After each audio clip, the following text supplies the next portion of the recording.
On raconte que les agresseurs, c'est des gars baraqués.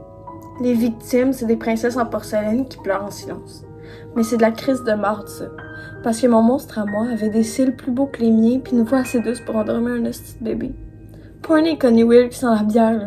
Juste une fille qui avait l'air safe, qui savait crissement bien se déguiser en humaine. 9 mars, une soirée plate, 2 ados. Pas de ruelle sale, juste une amie avec des mains glissantes comme des serpents qui suent. Ses mains se sont faufilées dans mes draps, sur ma peau, dans mes frontières. Pendant que je dormais, elle m'a volé mes lèvres. Elle m'a volé mon nom, pendant que j'étais coincée dans mon propre corps comme un cadavre pas encore déclaré mort. Le lendemain, j'ai tout vidé à la TS. J'ai vomi des mots trop lourds pour mon nombre d'ado. Elle a coché des cases, parlé de procédures floues. Ils ont tous dit ça va bouger. Bullshit. La justice, c'est une machine rouillée qui marche au ralenti ou qui prend un break dans le moment de rush où t'as le plus besoin d'elle. Les jours ont viré en semaines, puis en mois. 6 mois pour être exact. À attendre qu'on me prenne au sérieux. À me demander si j'existe pas juste dans un dossier oublié dans le fond d'un tiroir. J'aurais voulu porter plainte, mais j'étais pas prête à laisser des étrangers fouiller dans mes blessures. Pas prête à décrire chaque seconde sous une lampe de police pendant qu'on prend des notes comme si mon traumatisme était un devoir à copier. C'est septembre, la DPJ m'appelle. Avant d'arriver, on me dit d'attendre pour pas la croiser. Elle est assise dans la même salle que moi. Sur la même chaise, comme si elle avait encore le droit de respirer la même fucking air que moi. On me parle de bientôt, mais pendant ce temps-là, moi, je fais des flashbacks parce que je dois tout décrire ce qui s'est passé. On m'a dit, fais pas de plainte, on va contacter un enquêteur, tu auras des nouvelles la semaine prochaine. Ben, elle est jamais venue la semaine prochaine.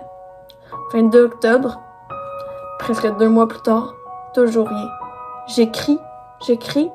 On me répond, on a recontacté l'enquêteur, c'est normal que ça prenne du temps.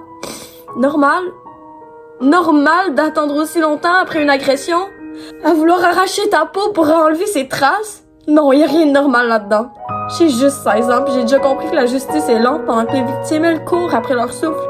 Puis le pire, c'est que j'avais presque réussi à respirer. Mais depuis cette rencontre, je revis tout. Son regard, ses mains, la peur, ça me gruge de l'intérieur. Je veux que ça finisse. Je veux arrêter de stresser, de me demander si elle aura enfin ce qu'elle mérite ou si elle restera libre, comme si je n'avais jamais existé, comme si mon corps n'avait jamais hurlé. Pendant que moi, je paye encore pour les cicatrices invisibles et immortelles qu'elle a laissées à mon corps. Puis mon corps, c'était mon abri. Elle l'a volé comme si c'était un terrain abandonné. Depuis, chaque main, c'est une grenade. Chaque nuit, c'est la guerre. Le monde dit que ça va passer. Bullshit, ça colle, ça s'incruste jusque dans tes os. On me demande pourquoi t'as pas crié.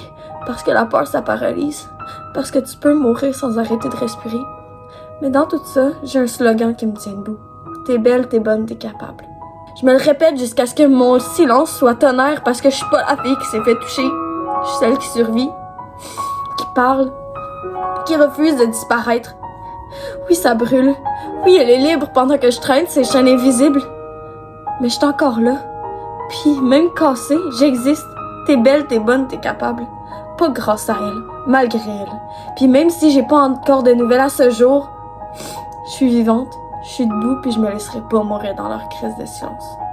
T'es belle, t'es bonne, puis Christ que t'es capable.